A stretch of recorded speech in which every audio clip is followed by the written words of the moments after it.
Bienvenidos a todos los que nos acompañan. Les voy a presentar al doctor Bernie Siegel.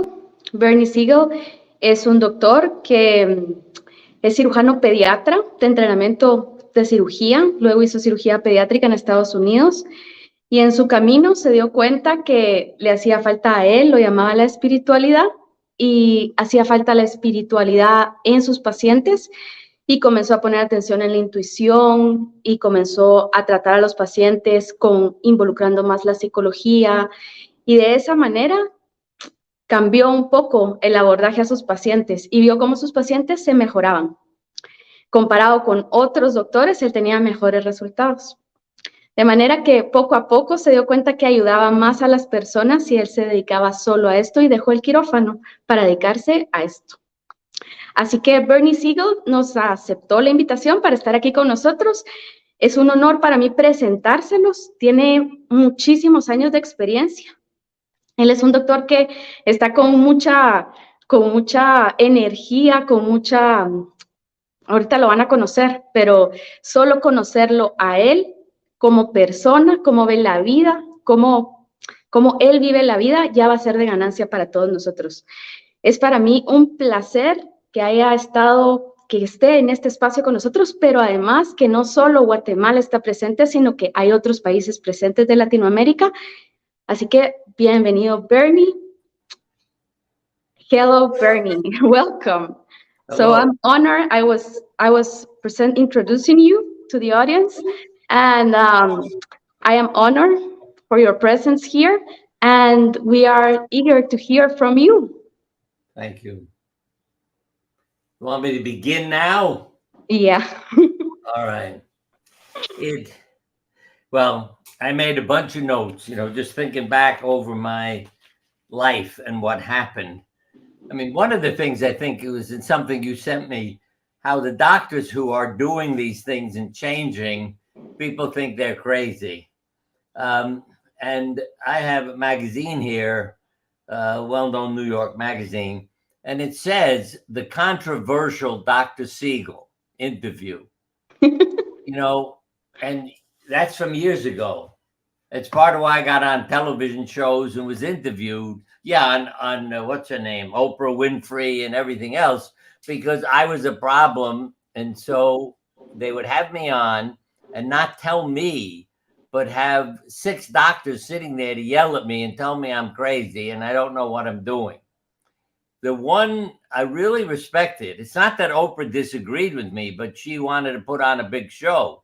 So she, brought all my problems on the show with other doctors to fight with me. Phil Donahue had a show back then too. And he called me and said, would you be on my television show and bring 3 women with cancer with you? That impressed me because they were my teachers. I think he knew that. When we got to his station out in Chicago, I started to go on the stage to be on the show. And he said, no, you're sitting in the audience. The women are going to be on the stage. I loved him when he said that. I thought he knows what I'm talking about. These women were my teachers. Your patients are your teachers. My teachers, as well as my patients. They didn't die when they were supposed to. See, they were teaching me things. And so they went up there and it was a wonderful show. And I really respected him for understanding that, that they had something to do with it. It's not that they were lucky. See, you get well when you're not supposed to. What does a doctor call it?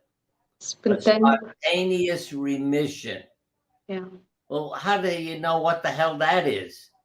If somebody's cancer disappears and you said, oh, you had a spontaneous remission, you're lucky. There's nothing to learn from them. But I learned it isn't spontaneous. Every one of these patients had done something to change their life, and their body got the message. And let me say, one of the books, I'm glad this came up because I didn't put it in my notes, the book Cancer Ward by Solzhenitsyn. Now, here's an author who had cancer. He's writing about the cancer ward, the hospital filled with cancer patients. And on one page, he says, one of the patients comes in and says, "Oh, I found this book in the medical library. It says here there are cases of self-induced healing, not recovery through treatment, but actual healing. See?" And it was as though self-induced healing had floated out of the great open book like a rainbow-colored butterfly. There is the whole story. See, what do doctors talk about? Your cancer goes away and you go to the office, they say, "Oh my God, you had a spontaneous remission." Hey, stupid, why don't you ask the patient, how come you didn't die when you were supposed to? It's not a spontaneous remission. They'll tell you, I changed my job, I moved, I did this, all kinds of things. And their body got the live message. And the live is the rainbow colored butterfly. You're trapped in a cocoon. You bust out. You spread your wings. And why the rainbow? It's all the emotions in your life, but they're in order in a rainbow. And you spread your wings and you become your true self. Now, some crazy little stories that always make people laugh, because I had a lot of people, once they heard they were going to die in a short time, they changed their business. They moved to a new, place to live. They did all kinds of things. Just these stories are so funny because I started saying to people in the office, how come you didn't die when you were supposed to? Because I thought they were dead. They hadn't come back. And then they always had a story to tell you. One fellow was a landscaper and he developed cancer. And I had operated on him years before when he had a hernia. And we operated on him for the cancer. And I told him, you need more treatment. I couldn't get every cancer cell out of your body. He said, no, it's springtime. I'm going to go home and make the world beautiful. So when I die, I leave a beautiful world. And as I said, he was a landscaper. 6 years later, my nurse hands me his chart. I said, he's dead. Get the right chart. She said, Bernie, open the door. So I opened the door to the examining room and there sat John. And I said, wow, what happened? He said, oh, I have a hernia from lifting boulders in my landscape business.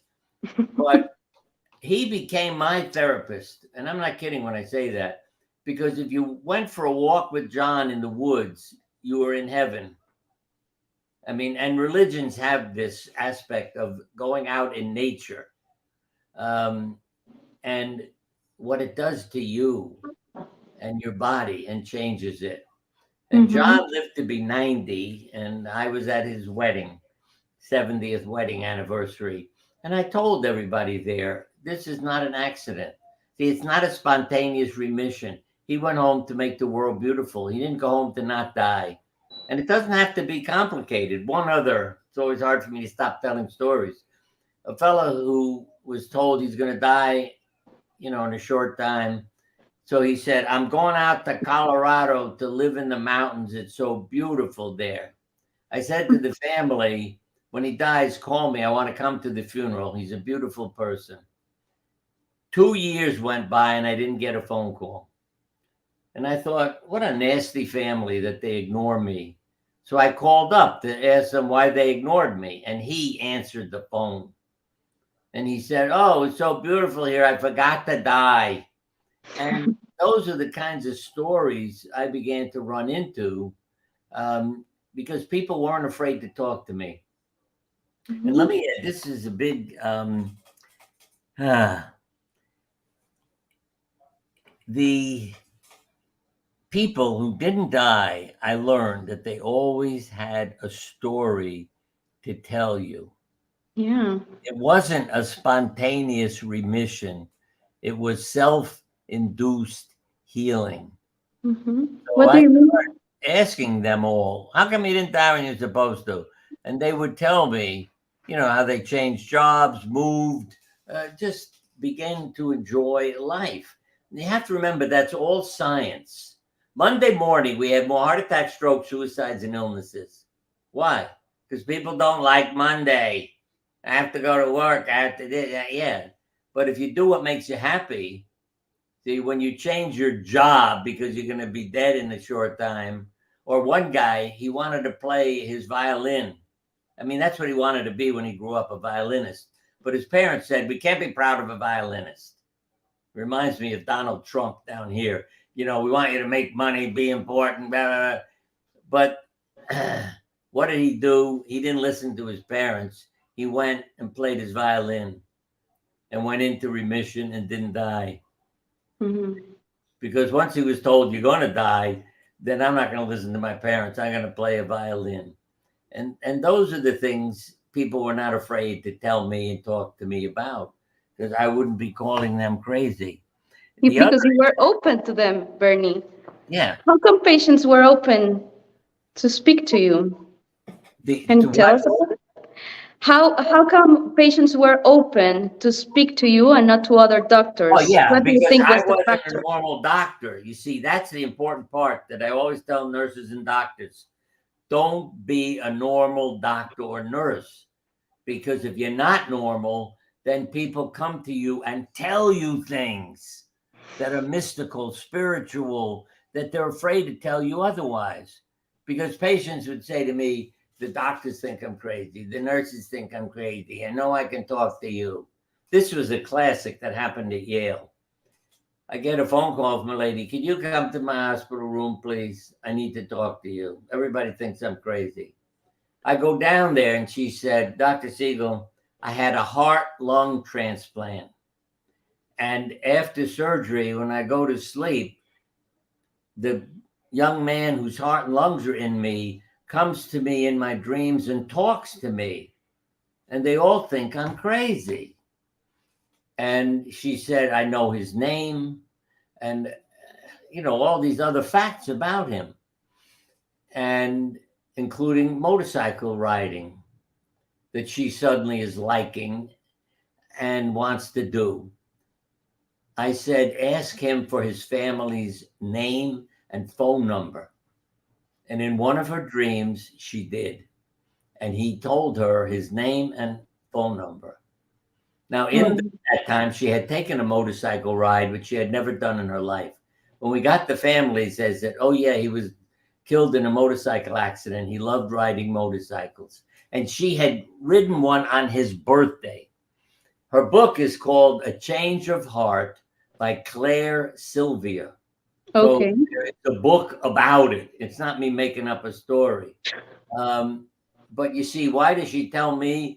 Everybody else thinks I'm crazy, so I can talk to you. So I would used to get paged all the time in the hospital, and patients lined up to talk to me because they had these mystical experiences. But they stopped being mystical. The nurses began to believe them, and other doctors too, because I did a lot of work with drawings, as I mentioned. You see, because we can draw what's going on in our body. Give people a box of crayons, and I did it all the time before surgery, and people would draw a picture. And see, that's when people couldn't keep saying Siegel's crazy, because of what these, especially I did a lot of children's surgery, what these children drew. Parents knew they were drawing the truth in terms of time and other things. And yeah, can you tell us a little bit more about these paintings, Bernie? yeah, well, let me just say this. So remember, if something happens to you that's not normal, tell everybody about it. Now, they may say you're crazy, see, you're controversial. But what happens? A year later, oh, I got a story to tell you. Let me tell you what happened to me. See, then they talk to you, and the word keeps spreading, because as more people have experiences, they're not afraid to talk to you because you something happen. When I am open, then people will come more to They're me. not afraid to speak, right? And you know, so I don't worry about people saying he's crazy, because I know the truth. And see, a big part, I do a lot of work with drawings, because I learned, I was working with Elizabeth Kubler-Ross to help me. I drew a picture for her, what are you covering up? I said, why are you asking me that? And she mentioned what I had drawn that was symbolic of covering up. See, it was, more of a symbol. Mm-hmm. Then she asked me, why is 8 important? Well, you drew 8 trees. Um, so all these things in the picture that made no sense to me. And like the covering up could be the mask, in the operating room, things like that. They meant nothing to me. And she's asking me all these questions that had a lot of meaning to me. The covering up, for instance, I said, why do you ask me that? You used a white crayon on a white piece of paper. It's already white. You don't need a white crayon to make snow. It's already white. So it's one thing after another that Mm-hmm. happened, including an angel who I met in a meditation named George, dressed rather strangely. I'll explain that later, but I didn't know why he was dressed the way he was. But he has been in my drawings, and to me, it was an imagination until I spoke at a Christian funeral a couple of years after I had drawn a picture of him. And Elizabeth Kubler-Ross was at the funeral too. She knew the man who died. And she said to me, Bernie, are you Jewish? I said, why do you ask me that? Because there's a rabbi standing next to you. And she described George in complete detail. Elizabeth Kubler-Ross did. All his religious clothing that I didn't understand when I saw him in my first meditation. It's like, why is he dressed like that? But once she said that, it was like, oh my God, that's why. Mhm. And I learned, for instance, that he was talking to me and changing a lot of things in my life. That's why I could talk for the next 3 days to you. When my father had some, health problems, and he finally said to my mother and the family, I need to get out of here, because he was in a lot of pain. So I said, all right, if you want to die, that's okay. Pick a day. We'll have a big party and you die at the end of the party. So he said, all right, Sunday afternoon. So we sent out invitations, and everybody, went into the hospital then. Everybody came to his hospital room. And that day, my angel came to me when I was on the way to the hospital. He said, Bernie, do you know how your parents met? I said, no, I don't know how they met. He said, then ask your mother when you get to the hospital. So I walk in and I said to my mother, and I was upset with this because I didn't say, I love you. I'm sorry for what's happening. Let me hug you.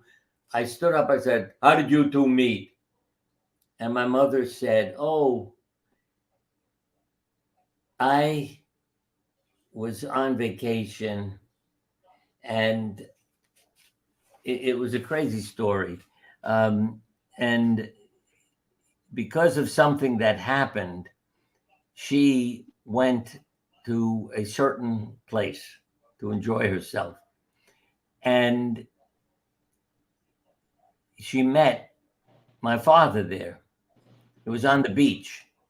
She Mhm. said, I'm on the beach. I'm on vacation. I see a bunch of girls, so I joined them. I learned later they had a terrible reputation. Coming down the beach were a bunch of boys. Your father came over to talk to me. And that's how they met. See, sitting on the beach. But he came over and talked to her. Mhm. They ended up getting married because of that crazy coincidence. And how did I find out? Through George. So I was saying in the hospital room now to everybody else, this is how mom and dad met. That because my she wasn't the best looking girl in the group, see. So he lost the coin toss, he said, and had to take your mother out. So everybody started laughing, you see, and he died laughing because of Wow. all those stories. It was He died laughing. I thought he was going to say, I'm not going to die today. This is so much fun, because all the stories he began to tell. And why I believe in George also, because there are times I walk out of my house and George says, go to the animal shelter. And I go there and there's always a dog or cat that I adopt because of their name. I know it's special because it has a certain name. And a lot of them have my father's name. It's an animal named Simon. And I know as soon as they say, oh, his name is Simon, he's only been here 15 minutes. I said, yeah, I'm supposed to take him home. It's amazing. And I mean, I can go on telling more and more of those stories because some of them were named after me. I was Irish in a past life. And there was a big dog there, an Irish, I forgot what you call it, kind of dog, big furry creature. And when I said, what's his name? It was my Irish name in the past life. And I said, I'll take him home. I mean, he was so big. It's one of the few dogs that I couldn't keep forever because he scared all our other pets. Our house is like a zoo. And he scared my wife and all the pets because when he'd run through the house, get out of the way. Bernie, and what's your experience with the? You're telling us your experience with pets, and what's the experience of your patients with pets? Do you have a little bit of that? With what? How pets can heal? Do you Oh, have a little pets. bit of that? It's relationships.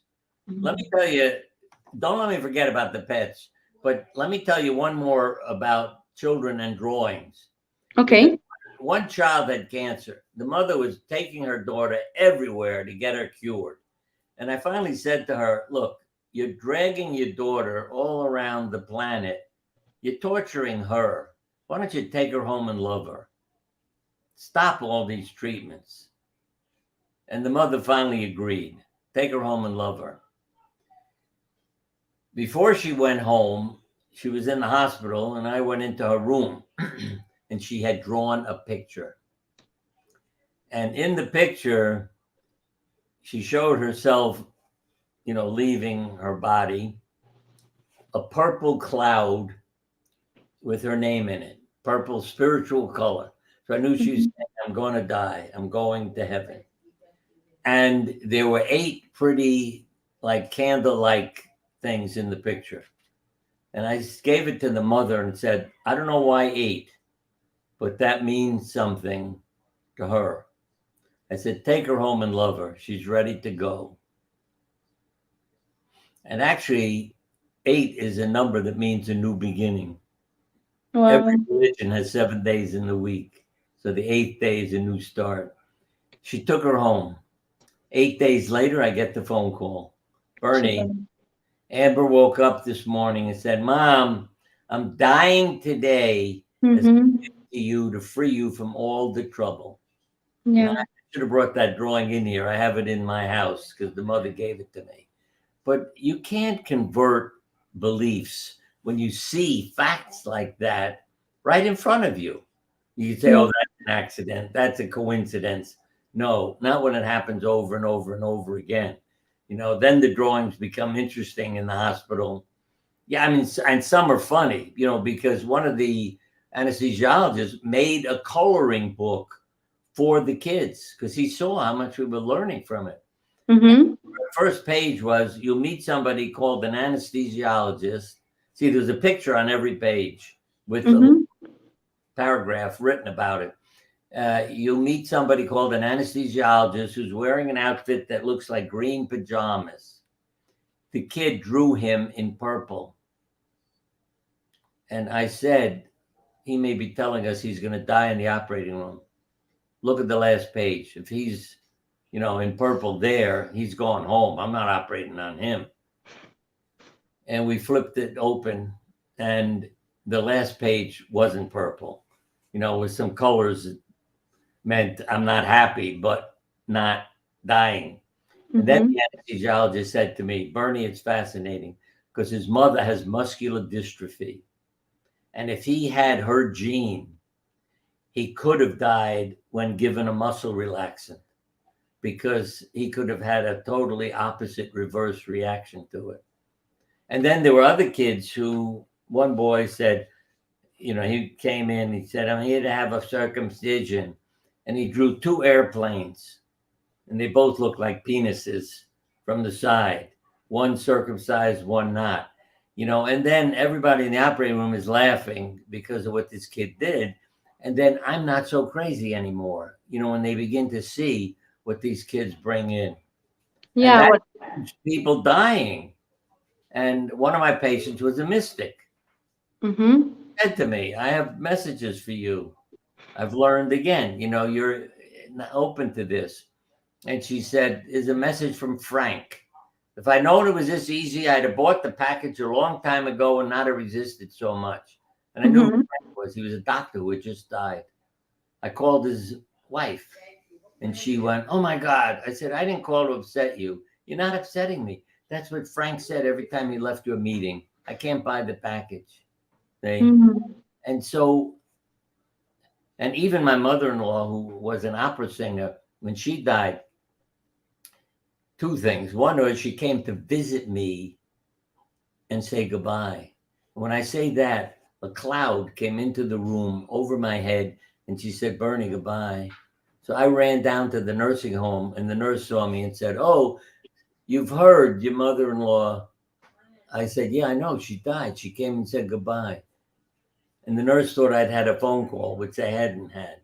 So that's when, people can't deny these things that are happening. And, if their minds are open, fine. But when they have the experience, then they can't deny it. Yeah. It begins to change the whole hospital. So a box of crayons is very much my, tool and technique. And I may add, when I talked about my angel, George, I fell from a broken ladder getting off the roof of our house. Now you have a tilted ladder. The top rung breaks off. It was a wooden ladder and had rotted. And I'm falling. And I thought, you're probably going to die if you hit your head. And I thought, well, then I'll just relax. I'm not going to get upset. If I'm going to die, I'm going to die.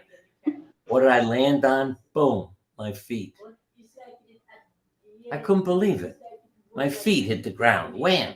Now, I couldn't keep my balance because there was so much force, but I didn't get hurt. I fell over, bumped myself a little, but I didn't end up in an emergency room or anyway. So again, I can't deny these things. And I never stopped talking. I told you that. I'm 3.5. I'm playing with a toy. There were carpenters in the house who had nails in their mouth. So I thought I'll imitate them. And I took some of my toys and put them in my mouth, and I aspirated them, and I was choking to death. My larynx went into complete spasm, and I couldn't breathe. And the pain was incredible. Your ribs are sucking, the muscles are sucking. Oh, God. And then suddenly, it doesn't hurt anymore. I guess I'm okay. Then I realized, no, you're not okay. You're dead. You're not in your body. You're looking down at yourself. And I said, well, that's okay. It's nicer here than it is suffering like that. And then I saw the body being picked up, literally, and sort of squeezed, and all the pieces came flying out. Years later, I realized there was a Heimlich maneuver by my angel. I know you could all say I'm crazy, but that was George. And he said, you weren't supposed to die when you were 3 years old, so I saved you. I wasn't happy about it because suddenly I'm back in my body. And I thought, oh, this is no fun. I like being out of my body and dead. But I knew my mother wouldn't be happy. So, and nobody was interested in hearing my wonderful story, because I'm crazy, obviously. But no, and there's a lot of patients with this kind of stories. That's right. But I was having them years before these things happened. Yeah. So I was considered a crazy doctor, crazy kid, all these things. But I learned, and I was an artist as a kid. So I was always drawing pictures where this sort of stuff would show itself. You know, the unconscious would portray itself in a picture. Yeah, Mm-hmm. because see, when people are going to die, you'll see purple kites going up in the sky, and you know they're telling you, "I'm ready to go." So it's part of our consciousness and our knowledge, and gets portrayed in the drawings. But Mm-hmm. the other good thing is people also see that once you bring this in to your practice, it changes the survival rate of the patients.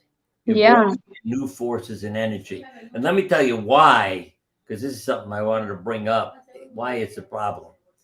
The When you say to doctors, draw yourself working as a doctor, I almost fainted when I got what they drew. I had 90 medical students in a room. They asked me to come and lecture them. I said, draw yourselves working as a doctor. All right. And that's with crayons because the colors have meaning. Now pass the drawings up to me. Let me look at them. Only one drawing had a patient in it. What were the instructions? Draw yourself working as a doctor. One patient. I almost fainted. And what are the others drawing? You know, prescriptions, holding instruments, diploma on the wall saying I'm a doctor, but they're not examining or touching. There wasn't even a patient in the drawing except that one. That was a patient in a wheelchair, and the student was giving her something. That's what blew my mind, and why patients need so much help. Because what's being treated is the disease. That's what the medical school is teaching you. This is how you treat the disease. But what about how do I treat the people? And you want a little miracle that can often happen? Say to people, can you give me a word that describes what you're going through with this disease? Okay. You, I don't know. Do you have a problem in your life that you could use a word to give me? Right now? Yeah.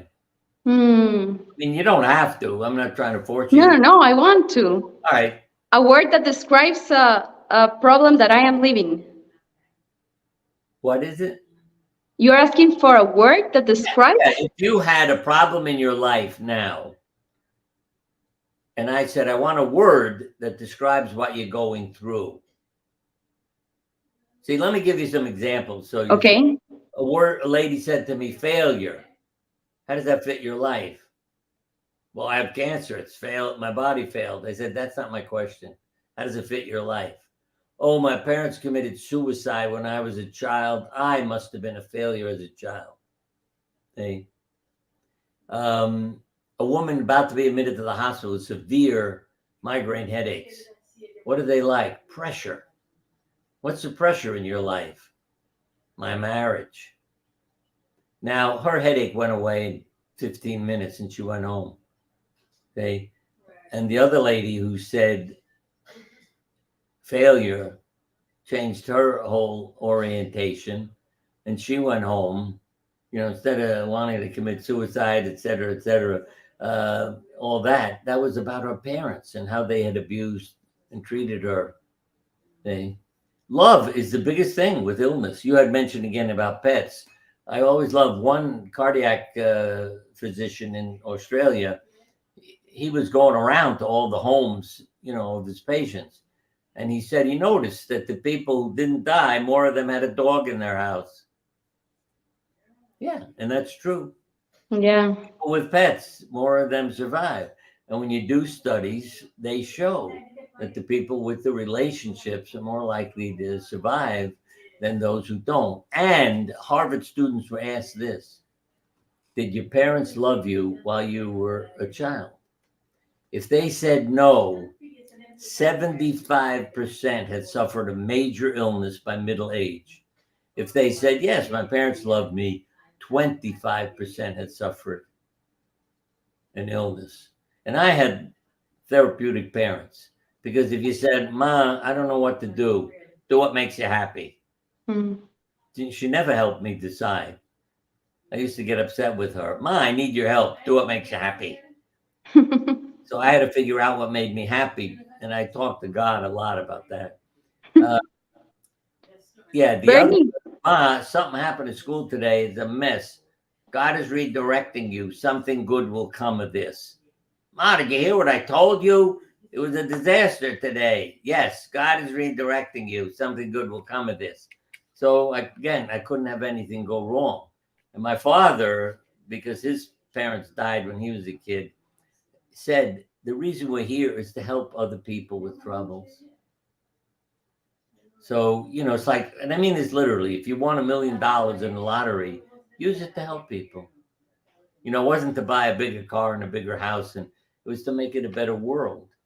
And I didn't know I grew up with such strange parents, because the other kids weren't hearing those messages from their parents, and I was. So that's all the difference in the world. And I'd say reparent each other. yeah. And the other is don't be afraid to tell a doctor to take care of you, not just your disease, but you. See, famous paintings. I'm looking up because they're all around me. Um, God's in them, Jesus, doctors. What are they all doing? Looking at a patient. They're all thinking. The only one in the picture who's touching the patient is Jesus. Every doctor in every painting is thinking about, what can I do? How can I treat this disease? Yeah. Stop thinking. Pay attention to your life and watch what happens. Yeah, and I've done it in my life. Boy, all these memories keep flooding back up. I was so busy going around the world, literally giving lectures a few years ago, that I got out of bed one morning and I couldn't stand up. I was so dizzy. I thought, what the hell's going on here? And then I said, why don't you ask yourself what you ask your patients? What are you experiencing? I said, well, the world's spinning around. He said, that's right. You're doing so many damn things. The world is spinning around and you can't really end up getting anything done because you're going here, there. So, yeah, I changed my schedule and how I was doing things and got organized. And then all the dizziness stopped happening. But I thought it's amazing how your body gives you what it needs to correct itself. Yeah. Manifesting as a disease. The what? Like the body will present or manifest a disease and it's manifesting what it needs. It's like giving a message. Yeah. The That's right. disease as a message, as a messenger. Yeah. There are Yeah. messages in all of it. That's why I say as Jung said, what was it? The future is created unconsciously long in advance and Yeah. therefore can be guessed by clairvoyance. That's why reading Jung, Elizabeth Kubler-Ross is my friend. I mean, all these people opened me up to the drawings, to the dreams, to all these things. And the people couldn't deny what they were seeing. Crazy Siegel shows up in the operating room with a box of crayons in the emergency room, getting people to draw. But instead of their saying he's crazy, it's, wow, that's interesting. Because I did a lot of children's surgery too. So I didn't have trouble getting drawings. Adults will, I'm not an artist. Oh, God. What are you worried about? All I'm asking you to do is draw on a piece of paper. I'm not an artist. That's the sad part, you see, about our lives. You're in the hospital. I'm trying to help you, and you're worried about doing a drawing. How does that make sense? All right. What else? Bernie, so you're saying that listening to ourselves and listening to the patients, it's the way. Right. Yeah. When you listen, it is when you get the message.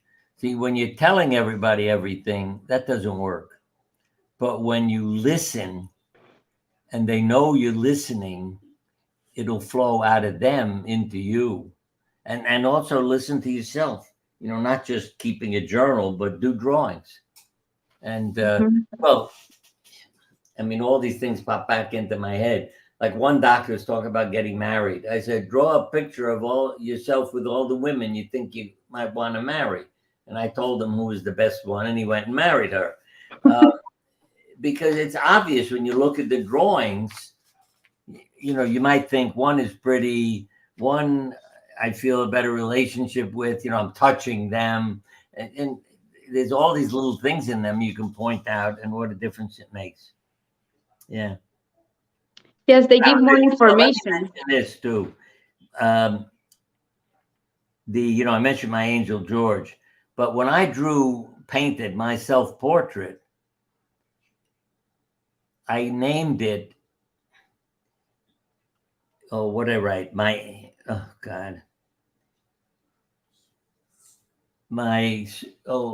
had the word spirit in it. My brain just stopped. But I gave it a spiritual name. This is a picture of me with a cap, mask, and gown on it. And then I called it my spiritual guide. And I thought, what the hell am I writing that there for?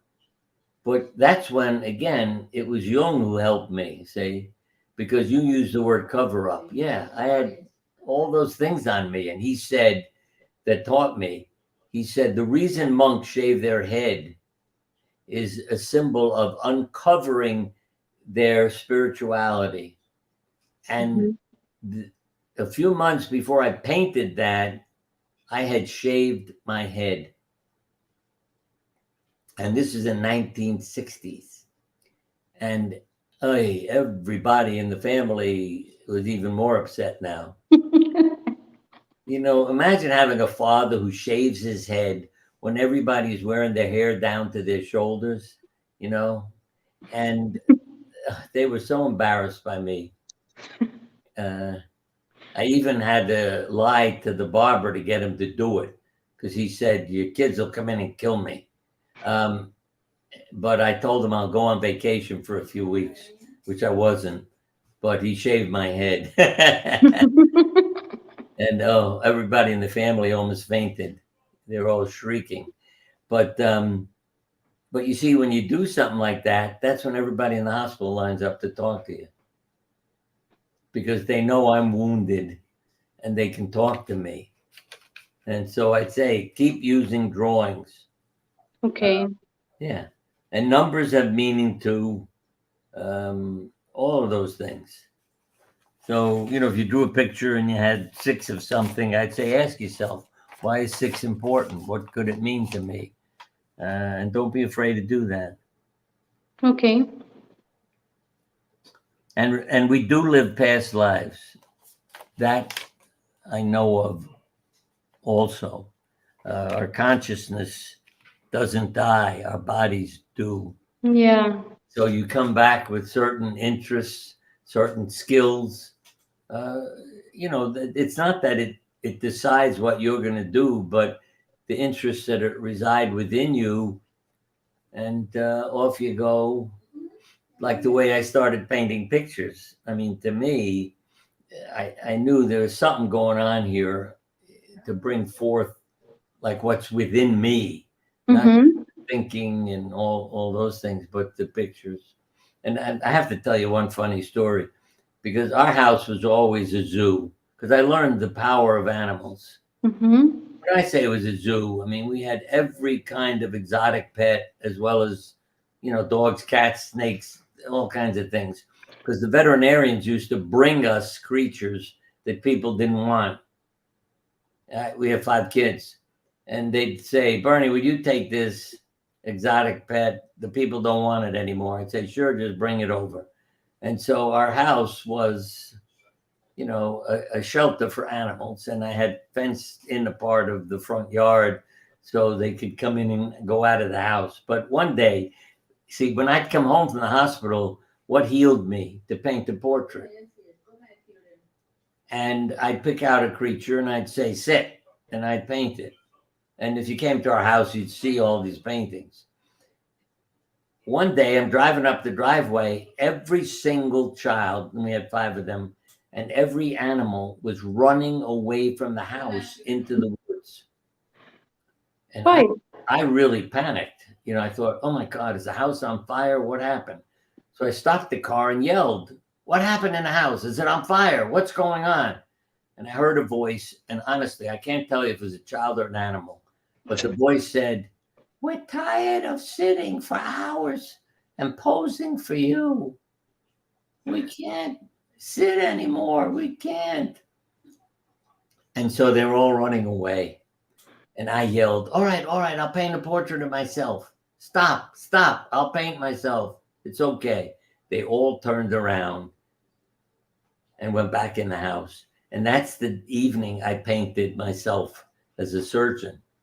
And that's how your healing started, right? Yes, if they hadn't done that. See, because what was fascinating, what I learned was, my wife is very beautiful, and I painted her. I wanted to paint her in an evening gown looking gorgeous. And I didn't like it. So I stopped it. And suddenly one day she jumped off her bicycle, and I said, oh, that's you. And within 2 days, I painted a full-length portrait of her standing with her bike in the yard. And that's still with me because she died 5 years ago. So I keep her with me. And that taught me something too. When I was seeing the real her, in 2 days, I've got a wonderful portrait. When I'm trying to paint this princess, that's not her. And it doesn't work for weeks. So I learned about that. If you know your person, yeah, the painting will be a hell of a lot easier than if you're trying to make somebody a king or a queen when that's not who they are. Yeah. Mm-hmm. So Bernie, and all this, I I admire that you are a very brave man that came with all this stuff a lot of years ago into the medical system and got better results than the classical Yeah. treatment for patients. You see, that's in many articles way back when, how women outlive men with the same cancers. And you'd meet doctors who say, well, there must be the women's hormones are protecting them. But it's the same cancer as the men. Why should their women hormones be protecting them from this cancer? And what you realize is when you begin to listen to people in the office, what do men say? With their wife and children sitting there. I can't work anymore. What's the point of living? You have a wife and 3 children. That's a good reason. Oh, I mean it. They look like, oh, I never thought of that. I thought I was just here to work. And then the women would say things like, this woman had 6 kids. I can't die till they're all married and out of the house. And she was supposed to die in a short time. When did she die? 20 years later, when her youngest child left home. That taught me so damn much, about how people affected their survival. And I didn't tell you about the guy who went to Colorado, did I? Because that was No. really funny because, all these people knew Siegel's philosophy. Go do what you want to do before you die. So he said to me, I'm going to Colorado. It's beautiful there. I want to die in the mountains. So he packed up and left for Colorado. I said to the family, call me when he dies. I'm close to him. I'll come to the funeral. Oh yeah, yeah, true. You tell that. You told that. 4 years went by and I didn't get a phone call. So I called him and he said, it was so beautiful here. I forgot to die. Yeah. And they were multimillionaires who changed their whole business, because they had this formal business where everybody's in a suit and a tie and looking efficient and, impressing customers. And then I'm going to die in a couple of years. All right, everybody, wear whatever you want me to come to the office. Who cares? And he introduced me at a lecture many years after he was supposed to be dead. And I said, how can you get up on a stage and introduce me dressed like that? And he said, when they tell you you're going to be dead in a few months, who cares what you're wearing? So I laughed. But I learned from those kinds of people, why would a guy come into this fancy affair where we're lecturing dressed like that? well, why not? If I'm going to be dead, what the hell's the difference?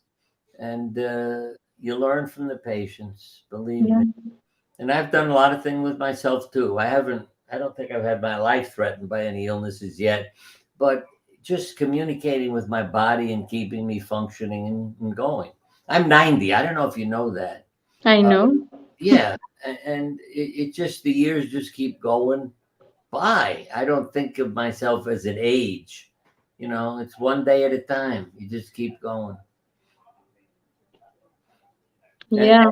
I can tell you, some of my family members lived well into their 90s. My father-in-law was 98. I wanted him to live to be 100 and get him on television. But you see, that's the bad part. I'm telling him, I want you to live to be 100 and get you on television. But it's him. It's his body. What the hell am I asking him to live another 2 years to make me happy? Mm-hmm. And so he said, no, no medicines, you know, and he went to sleep and died that night. Yeah, no meal and no medication that night because we were visiting him in the hospital, and he died quietly. And I told the nurses he's going to die tonight because he made that decision, and he did. And believe me, we have that will to live as well as the will to die. So Mm-hmm. enjoy life. Your body will do what it can for you. Thank you, Bernie. So, all this, the way we think, the way we heal our life, then our body starts to work Let its way. your heart make up your mind. Mm. What do you That's mean with that? What do everybody. you mean with that? When somebody says, what do you want to be when you grow up? You let your heart make up your mind. What would feel good for me? See, not what will make my parents happy. That's why, I mean, I don't know if you read much about Donald Trump and all the things that are going on here, but I know his parents, I would say, didn't really love him. They wanted him to make money, impress everybody, you know what I mean? Be famous, become a president, and all the finagling and all the things he's doing that get him into the newspaper and into trials and everything else. That his parents did that to him, you see. And I grew up with love. My parents didn't say, "I want you to be a doctor." They didn't want me to be a doctor because my father, he was in the movie business with the American Broadcasting Company, and he was thinking, if you go into business, I can probably get you a job, with the company. And Mm-hmm. he said, I want to be a doctor. All right, you want to be a doctor? Be a doctor. So I went and became a doctor. And there are no coincidences. I might as well, let me just add this too with my wife. Um, in a past life, I told you I was Irish. My Lord, I went to get therapy for this, and I'll explain it in a minute. See, when I say my Lord, I went to see a therapist, and he said, Bernie, you hear what you're saying, my Lord? I said, well, it was the Lord of the castle. He told me to kill the neighbor's daughter because of what he was doing to our land. He said, no, Bernie, it's your Lord. You need to relive this. And wow, I'll tell you what I learned by reliving it at the end. But I'm told, go kill the neighbor's daughter. What if I don't? Why don't I kill him? No, I want you to kill her. What if I don't? I'll kill you. I said, then I'm going. And I went. I lied to them, said I was passing through. Could I visit and stay at their castle, overnight? And to make a long story short, found out where her room was, went there. I didn't know she had a dog, killed her dog and killed her. I cried for hours after I lived this. And then I go back to my Lord and I said, okay, you happy now? Here's your head. Look, I chopped it off. He said, I didn't do that. You decided to do it. If you had faith in me, this never would have happened. And what I learned in therapy was, Bernie, you keep saying my Lord. I said, yes, the Lord of the castle. No, it's your Lord. If you'd had faith in your Lord. And I relived it.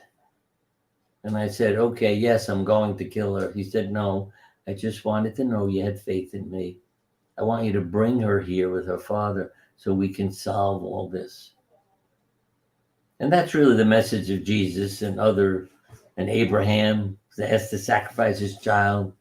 I mean, I always had the fantasy if I were Jesus, I would have jumped off the cross, because I think everybody would have really been impressed if I jumped down instead of dying. But I know that's crazy, but that's what goes on in here. You have to have faith. When you have faith, amazing things happen. So I learned a lot from that past life experience.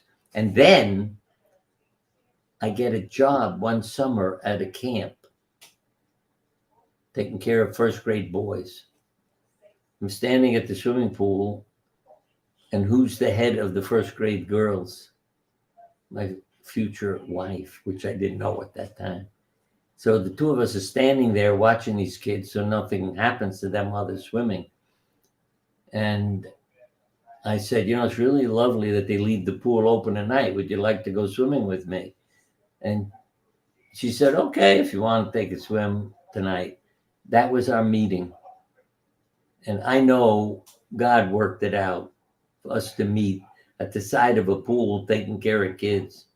And a few years later, we were married and on our way together. And I mean, I've had more past life experiences, lots of things, but it just told me what was meaningful in my life that I didn't understand. And that my wife was no accident, you know, in terms of my meeting her and the love that we had for each other. And I may add, she died peacefully in her sleep. That was what hurt me. As crazy as that may sound, I went in the morning to wake her up. And imagine that you find the person you love dead, her cold hand. I had a pain in my heart that was like somebody stabbed me. And then I mean, it teaches you about mind and body. Yeah, the person you love dies, what happens? You got a broken heart. So I ended up in the hospital.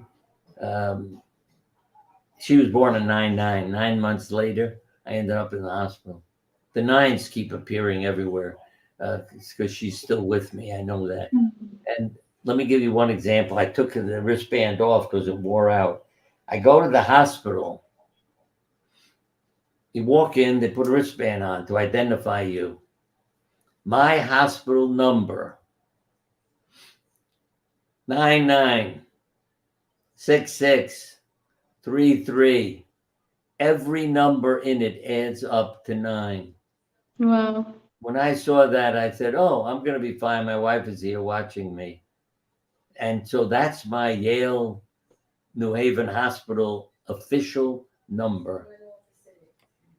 Wow. And 8 is the number of a new beginning, because every religion has 7 days in a week. 8th day, new beginning. So I have 1899663. And I showed it to everybody at the hospital, and they all think I'm crazy. Because here's this crazy doctor saying his wife, you know, is taking care of him because look at the numbers on his wristband.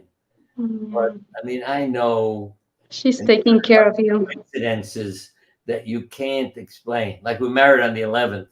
I have found more dimes and pennies scattered all around the bedroom, and there's no way for them to get there. But you go in to tidy up, clean up, and all these dimes and pennies are lying everywhere. I mean, it's just bizarre, but it makes me, I have to say, in a sense, a mystical person. Yeah, for sure. There are You all, are. you know, energies that are working. Yeah. Well, Bernie, thank you for sharing your life, your experience, and who you are. Thank you. I'm And very I say honored. to everybody, keep your mind open. And dying, and that death is not a failure. You know, we need to remember that. Because I have a T-shirt, you know, joggers, vegetarians, meditators all die. Don't do things to not die. Do them to enjoy the quality of your life. Then you get years added on. All right. Thank you for the advice, Bernie, and thank you for spending this time with us. I'm really honored with your presence. Thank you. Well, thank you very much. I It's think we're going to end the live. and I was going to say it's nice of you to listen, um, because usually in the audience when I first started speaking, I mean, people would really look. He's crazy. He's crazy. Yeah, at the hospital, I recited part of a poem once about cancer. Childless women get it, and men when they retire. It's as if there had to be an outlet for their foiled creative fire. Now that's a poem. I just recited it. The doctor in the audience yells, "Just because it rhymes doesn't make it true."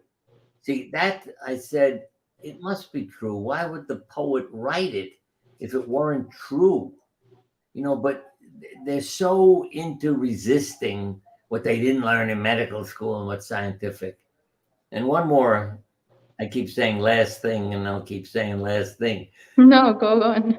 I said to my secretary in the office, send out a letter inviting people to a group for cancer, support and help survival. And I said, tell the secretary to write that it's only for the people from our office who get this letter, because I don't want a mob of people to show up. Well, the secretary forgot to do it. And I was a nervous wreck. You send out a couple hundred letters inviting people to live a longer, healthier life. 12 women showed up. 12. That blew my mind away. I thought, where the hell is everybody? I'm offering them a longer, healthier life, and they don't show up. See, they're afraid to participate. I could be a failure. I could do it wrong. I don't have time. I have to go shopping. It's just ridiculous. But the 12 women who came, my wife called them exceptional cancer patients. And that's what the group became, ECAP, exceptional cancer patients. And you learn more of them are women.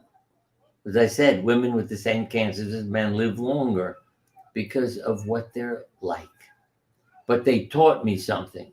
And I'll give you the last word, I promise. No, you go on if you want. I went to a workshop, and that's the one where I met George in meditations and so forth. And my patients was sitting next to me, which I learned was one hell of a compliment, because almost every doctor in the room, his patients sat on the other side of the room. They didn't want to be near them. But this woman said to me, you're a nice guy. I feel better when I'm in the office with you, but I can't take you home with me. So I need to know how to live between office visits. Yeah. That's my whole life. Because I said, all right, I'm not just going to treat disease. I'm going to help people live. And when I Yes. went back to the office, one of my partners, who's also a spiritual guy, said, you're gone. I said, what the hell are you talking about? He said, you're not the same person you were on Friday. And I realized it was meeting that lady and what went on at that workshop that changed my whole life. I mean, I changed my life, if you know what I mean. But Yeah. people running it were introducing me to things that I never would have encountered or run into. And thank God my partner said that. And you see it in patients too. Some of them walk in and I'd say, oh, you're going to do very well. Don't worry. Because you could feel the energy radiating from them. Yeah, the energy they have, right? It's just so empty. You knew they had a big problem coming up. So always ask people, how would you describe what you're going through? Okay. And if it's negative, what do you need to eliminate from your life that matches those words? And did your parents love you? Because if Okay. they didn't, you got a problem. But you can reparent people. See, all Yes. memories keep coming back to me. I turn my head because I've got things saved from patients. Dr. Siegel, yeah, you're my BD. What do you mean I'm a BD? You're my bonus dad. You're my CD. You're my chosen dad. Patients of mine began to call me that instead of MD, medical doctor. I was chosen dad, bonus dad. Yeah, Mm. they were surviving because they were feeling love from me. They And were surviving because they were feeling loved yeah, by you. yeah, and from me. See, that Yeah, they were worth something. It wasn't me saving them, if you know what I mean. It's just I that they were understand. feeling that love, and what it did to their chemistry. Mm-hmm. See, on Monday morning, I may have said already, you have more heart attacks, strokes, suicides, and illnesses. Why? I hate my life. I hate my job. I hate. Yeah. So go to work and die on Monday. But if you love your life and your work, yeah. And so people began to come into the office and say, "You're my CD." What the hell you mean? You're my chosen dad. So I let them know I loved them. Didn't mean you like. In other words, they had to live up to something. Mm-hmm. Had my love. That they didn't have to worry about. I might not like what they're doing or eating or whatever, but I loved them. Yeah. Yeah. And in the operating room and everywhere else, it made a difference. And it changed the hospital staff because, you know, yes, he's crazy, but then maybe he isn't crazy. Look what's happened to his patients, especially for Yeah. nurses. Dr. Siegel, what is it? Your patients refuse pain medication. I said, did it ever occur to you they're not hurting? They'd look at me like, you operated on them. What are you talking about that they don't hurt? But the nurses ultimately learned their attitude and our relationship about the surgery and everything was a big part of the pain too. Yeah, the attitude and the relationship. Yeah. So I did a lot of children's surgery and I lied to the kids all the time. My kids used to get mad at me for saying, you lying to your children that you're operating on. But what I meant was take an alcohol sponge, rub their skin, and say, okay, you won't feel the needle now. I've numbed your skin. It's a new sponge, cleans it and numbs it. And the kids would go, oh boy, that's wonderful. Why don't the other doctors do that? Yeah, sure. Because even the nurses who thought I was crazy began to realize he's right. These kids aren't feeling anything. So they didn't mind my lying and they began to use it, you know, in a hypnotic way too, to stop scaring the kids into worse effects. Yeah. Thank you, Bernie. That's very useful. And, you know, I Mhm. think I've been an example, as I said, getting to 90 in pretty damn good shape. I mean, I've had, you know, accidents, other things happen, but here I am at 90. As a matter of fact, I fell about a year ago with a dizzy spell, which I'm sure was a heart, you know, fibrillation. And so now I can't drive cars and, you know, the kids pay the bills. I don't write checks. It's made my life a little less interesting, but still, I know it was all part of the same thing, and I'm still here doing all this stuff. And Yeah, with a you have a different view of life yeah, and how it is to be human, yeah, and I right? know it's true. I'm not afraid to talk about it. You know, because they said when you have somebody in the office who says, I can't work, what's the point of living? And a woman says, I have 6 kids, I can't die till you're all married and out of the house, and she didn't die, you realize how much life is a part of what happens to us. And it's Yeah. not calling you a failure if you die. As I say, we're all going to die. You get tired of your body, let it know and just leave. Because I've had so many mystical things happen from dead people coming to say goodbye to me. Um, and I know who they were. They talked to me, said goodbye, and left. When I say left, they just, you know, their spirit went up in the air. And I saw this sort of cloudy thing, and it goes. And then all the accidents I've had where I know George was there. I mean, people have crashed into my car. I have been thrown from cars. You're lying in a busy road and nobody runs over you. You know, it's like, yeah. Or when, as I said, that ladder broke. I was expecting that you could die if your head hits the pavement. Um, and I land on my feet. Yeah. No explanation for it until people start telling me they see this guy standing near me, and they describe George. So he's my buddy. And you Well, know, lucky us that you're here when with he us. talks to me, that's why the day he said, "How did your parents meet?"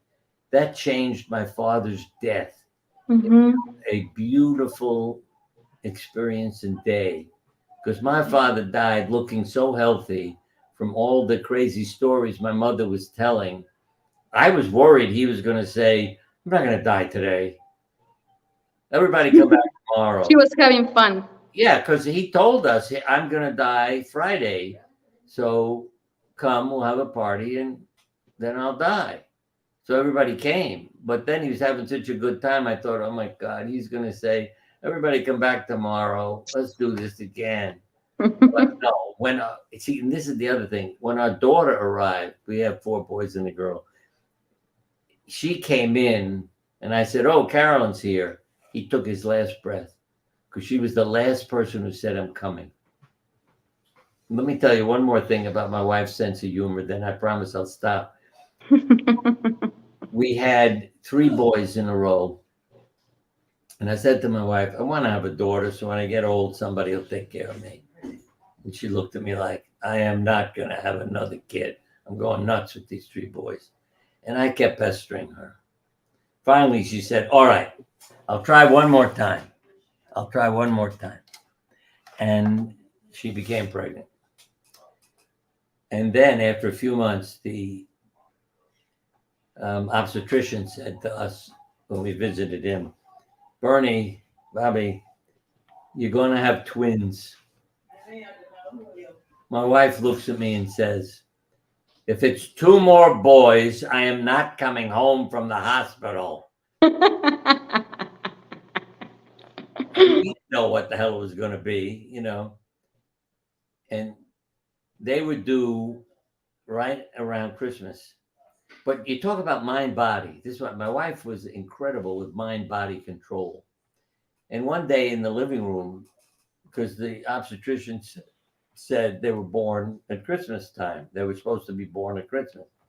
My wife said, "I will not be in the hospital at Christmas." And I knew, all right, she'll have them right after Christmas, because I knew she had that kind of power. And The sure enough, power over the body.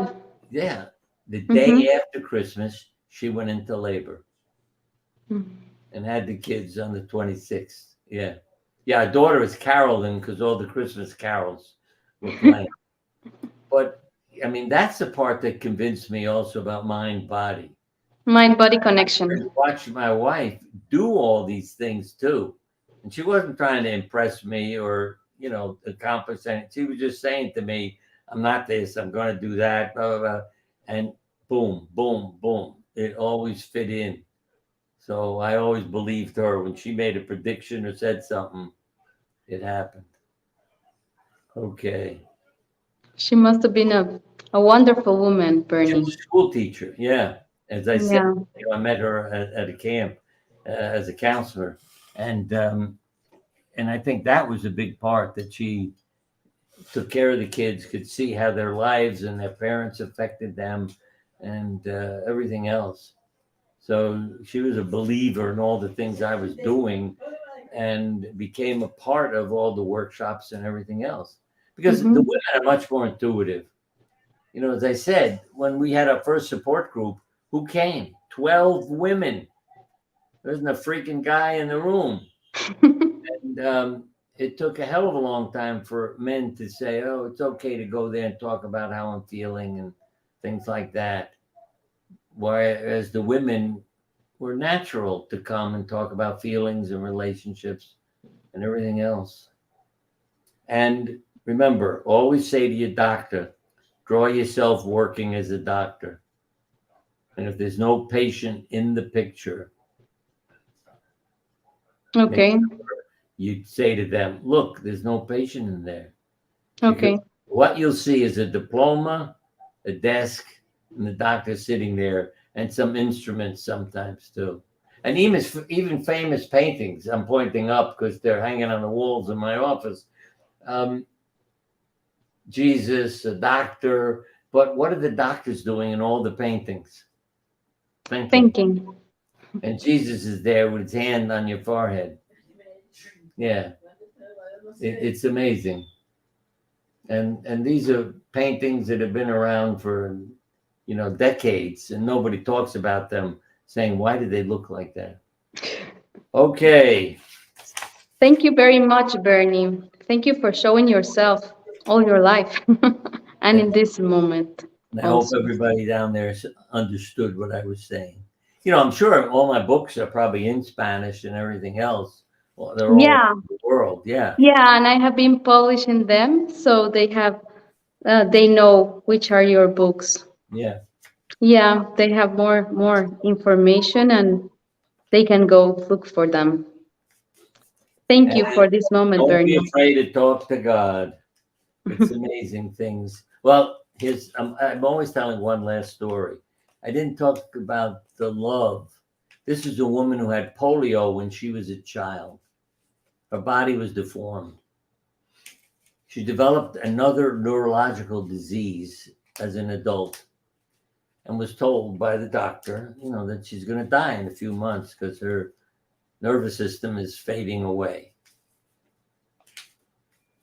I got a picture of her from somebody I had talked to who gave her the information. She said, look, Bernie, she's lying down naked in front of a mirror now and loving her whole body inch by inch. Those were her words. I lie down naked in front of a full-length mirror. I start on my toes and I work all the way up. What do you think happened to her disease? She cured.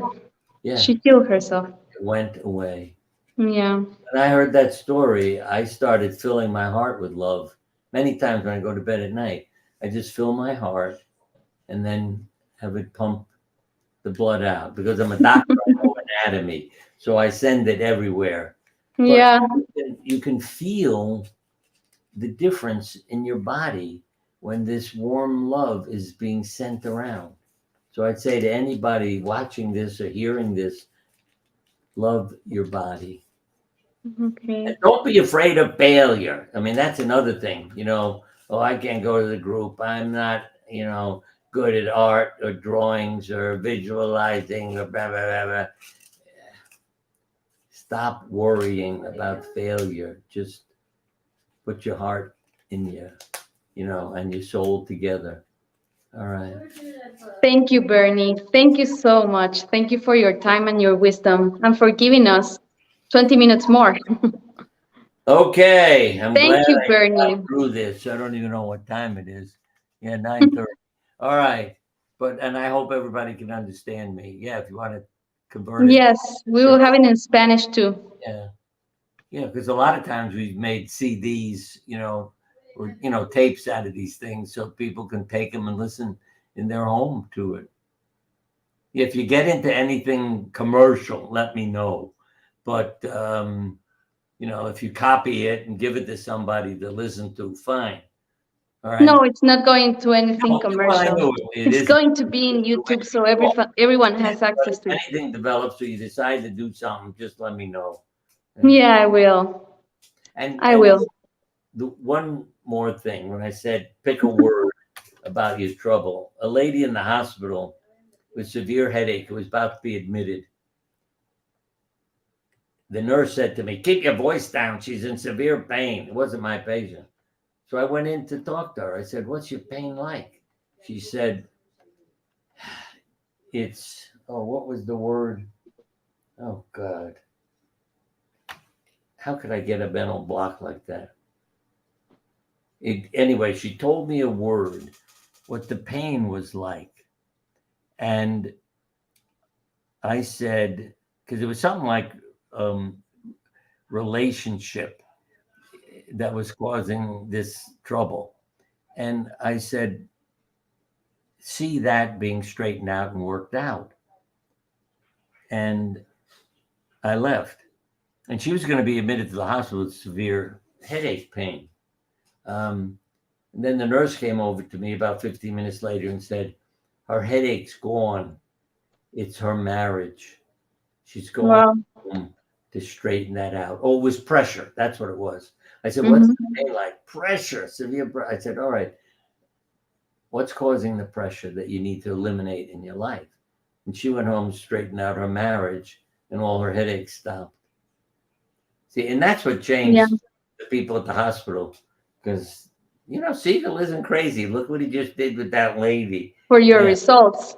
Yeah, that and my doing a lot of pediatric surgery is a hell of a lot easier to work with the kids and get them to believe me. To open up. It's fun, yeah. Yeah, it's easier. All So thank you right. very much, Bernie. And don't forget to get pets. No, I already have one. So, All right. and it's because of you. So thank you so much. Yeah, we had so I'll keep many. in touch. Okay. Thank you, Bernie. Have a good night. Thank you Bless for you. your time. All right. Bye-bye. Bye-bye.